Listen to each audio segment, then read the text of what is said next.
네요. 예. 재밌으세요? 예. 어쨌든 힘이 납니다. 제가 오늘 이 자리에 선 이유는 2월 27일과 28일 이틀 동안 베트남에서 미국 정상회담이 있죠. 사실 정상회담이라고 말할 수도 없어요. 미국 트럼프 대통령과 저 북계 김정은이가 회담을 한다는데, 그래서 우리가 거기에 좀 주목을 해볼까 해서 이야기를 합니다. 요즘 베트남 가보셨습니까? 베트남 여행 많이 가시더군요. 베트남 갔다 오신 분들이 이제 이런 이야기를 하더라고요. 베트남도 통일을 해가지고 지금 잘 살고 있지 않냐. 그러니까 우리도 통일 한번 해보자. 뭐 베트남보다 못 살겠냐. 이런 이야기를 하길래 제가 충격을 받았습니다. 베트남처럼 통일 원하십니까? 네, 여기 나오신 분은 역시 다르시군요. 그럼 도대체 베트남이 어떻게 돼서 그렇게 됐는지 한번 이야기를 해보겠습니다. 1974년에 평화협정을 하고 나서 미군이 철수한 다음에 1975년도에 베트남은 적화가 되었습니다. 그 당시에는 월맹과 월남으로 나눠져 있었습니다. 북쪽은 월맹이고 남쪽은 월남이었습니다. 그런데 그 사이공이라는 시가 바로 월남의 수도였고, 호치민, 지금 하노이가 월맹의 수도였죠. 그러다가 저희 전쟁이 일어나서 적화가 되었습니다. 그래서 그 당시에 월남 사람들은요, 보트 피플에 대해서 외국으로 배를 타고 무작정 나갔고요. 많은 사람들은 처형이 되었고요. 그리고 많은 사람들은 월맹으로 쫓겨가가지고 거기 국토 개발을 하다가 죽었습니다. 그리고 우익 인사들, 그동안 입 다물고 있던 우익 인사들은 감옥에서 들어앉아가지고 이런 이야기를 했어요. 왜 미군이 우리를 구하러 오지 않을까? 왜 미군이 우리를 포기하고 구하러 오지 않을까? 이렇게 이야기하다가 그 사람들은 머지않아서 다 죽었습니다. 그리고 그 다음에 캄보디아가 적화가 됐죠. 그래서 킬링 필드라는 영화가 나왔습니다. 그 영화를 한 번씩 보십시오. 그러면은 그 공산주의자가 얼마나 악랄했었던가를 우리는 그 영화를 통해서 잘 볼 수 있습니다. 제가 1981년도에 앵커리지, 알래스카에 있는 앵커리지를 갔었어요. 그랬더니 그때가 1981년이었습니다. 그러면 벌써 월남이 망한 지 7년, 8년이 넘었던 시절이었어요. 그랬는데 앵커리지에서 입국을 하려고 하는데 앵커리지 한쪽 공항 한쪽 기퉁이에 거지 같은 아시아인들이 40~50명이 앉아 있었습니다.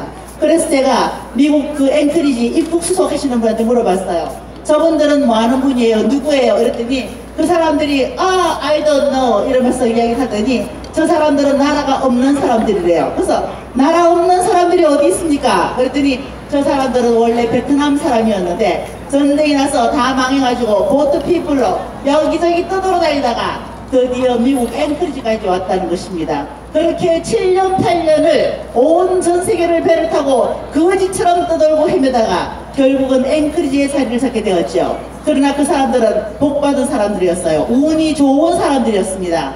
얼마나 많은 사람들이 바다에 빠져 죽고, 그리고 보트 피플로 태평양에 헤매고 돌아다니다 고기에 밥이 되었는지 모릅니다. 저는 그것을 보면서 참 가슴이 아팠지만, 그러나 나라를 구하지 못한 국민은 그렇게 된다는 것을 저는 그때 확실히 알았습니다. 그리고 세월이 흘러서 1992년도에 드디어 베트남이 대한민국과 수교를 했습니다. 그 베트남이 수교를 할 때에 이렇게 하겠죠. 전쟁을 했던 미국과 대한민국과도 우리는 수교를 하겠다. 그리고 그 경제 발전을 같이 도와달라 라고 하면서 수교를 했습니다. 제가 최초로 우리 대한민국 사람들 단체 관광객을 데리고 베트남을 들어갔습니다. 그때 1992년도에 제가 베트남을 처음 들어갔을 때에 1박 2일로 베트남을 갔었는데요. 그때 그 참혹했던 그 상황은 지금도 기억이 납니다. 버스는 창문이 하나도 없고, 그리고 건물은 성한 것이 없고, 건물이 있어도 다 60년대 그런 건물들이고, 제가 시내 관광 나가려고 $5를 호텔 카운터에서 바꿨더니 2만원 봉지에 돈을 한 봉투를 주더라고요. 5불 바꿔달라 그랬는데 이런 봉투에 돈을 한 봉투를 줬어요. 근데 그 돈을 가지고 쓸 것이 아무것도 없었습니다. 저희들이 관광하기 위해서 창문도 없는 에어컨도 없는 그런 버스를 타고 시내에 나갔을 때에 그 시내는 참으로 참혹하기 짝이 없었어요. 전부 다 지뢰를 밟아가지고 한쪽 다리가 없거나 영양실조로 부실되고, 그리고 아이들도 이미 그 밀림을 제거하기 위해서 제초제를 뿌리는 그 후유증으로 인해서 많은 사람들이 고통 속에 빠져 있었습니다. 그러면서 그 여행버스가, 관광버스가 지나갈 때마다 그 버스를 따라다니면서 $1 프리즈 이러면서 손을 내밀면서 쫓아다녔어요. 그런데 가이드는 그 돈을 주지 말라고 했습니다. 그러나 한국 사람들은 민정이 많아서 그 사람들에게 돈을 $1씩 나눠주기도 했죠. 그럼 $1를 나눴으면은 그땐 더 이상 진행이 불가능해요. 왜냐하면 그 시내에 있는 모든 사람들이 다 달려와서 그 사람에게 $1라고 손을 내밀면서 외쳤기 때문에 우리는 다시 버스를 타고 미친듯이 도망갔습니다. 그때 오토바이나 자전거를 타고 그 버스를 미친듯이 달려오는 그 사람들을 보면서 얼마나 참혹했는지. 그리고 우리가 1박 2일 동안 관광한 것은 구찌 터널이라고 해서 김일성이가 베트남에 전수한 땅굴 파는 기술, 그래서 그 구찌라는 터널은 지하 3층까지 뚫어놨었더군요.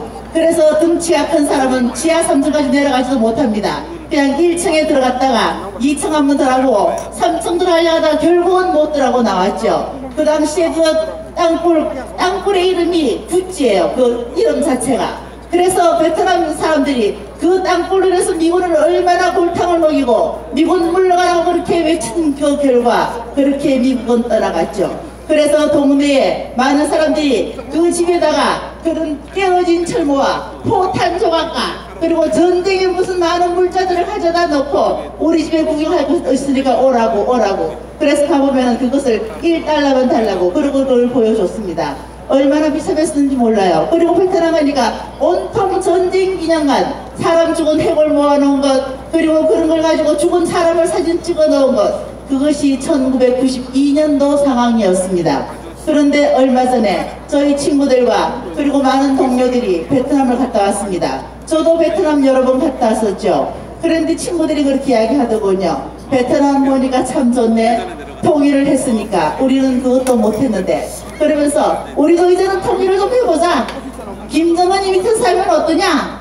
그렇게 이야기하는 소리 듣고 내가 충격을 받았어요. 그 베트남, 지금 베트남에 살고 있는 잘 사는 사람들은 월남 사람들이 아닙니다. 다 월맹 사람들이에요. 월남 사람들은 다 죽었습니다. 지금 만약에 우리가 이렇게 무방비한 상태로 이렇게 있다면 적화가 될 것입니다. 그리고 서울은 이젠 더 이상 서울이 아니라 김일성 씨가 될 것입니다.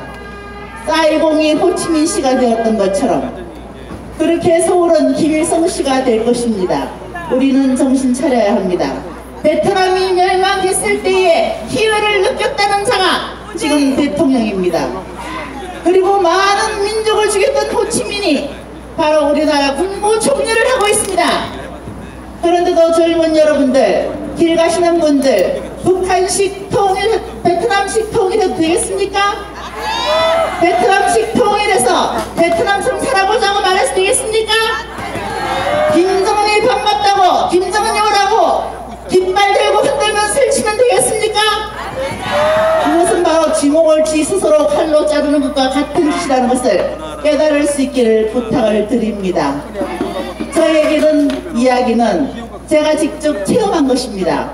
제가 오늘, 저도 지금 많이 피곤해요. 제가 11시부터 나왔었거든요. 그런데도 굳이 이 시간에 나와서 하는 이야기는 왜 해야 하느냐 하면은 우리 우파들이 뭔가를 너무 모르시더라고요. 그리고 자녀들이 잡발인데 그 자녀들을 변화시켜야 하는데 어떻게 변화시켜야 하는지를 모르시더라고요. 팩트를 아셔야 합니다. 공부를 하십시오.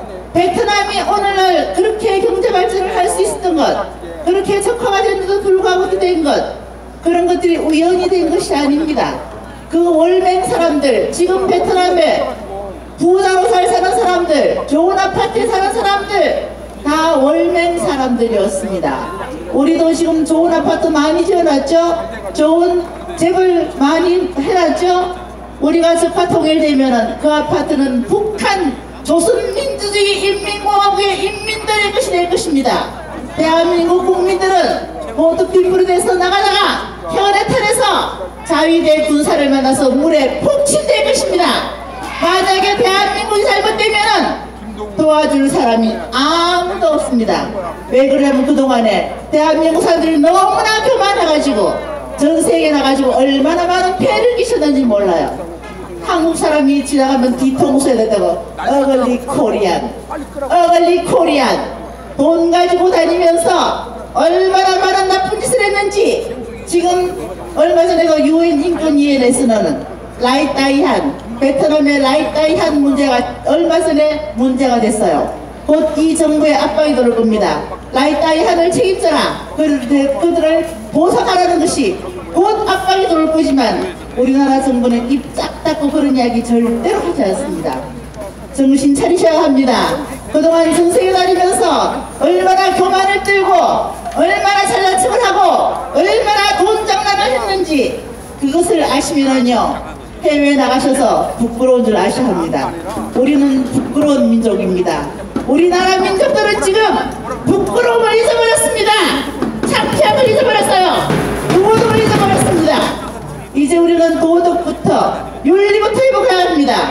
그리고 겸손하게 전 세계를 향하여 미안하다고, 그동안 너무 교만스럽게 굴어서 죄송하다고, 그리고 우리가 이제는 깨우치고 뉘우치겠다고, 미국에게도 고맙다 감사하다, 일본도 너무 고맙다, 그리고 6.25 때 참전했던 그 나라들에게 모두 고맙다고 해야 합니다. 우리는 많은 사람들에게 은혜를 입은 민족이라는 것을 반드시 알아야 합니다.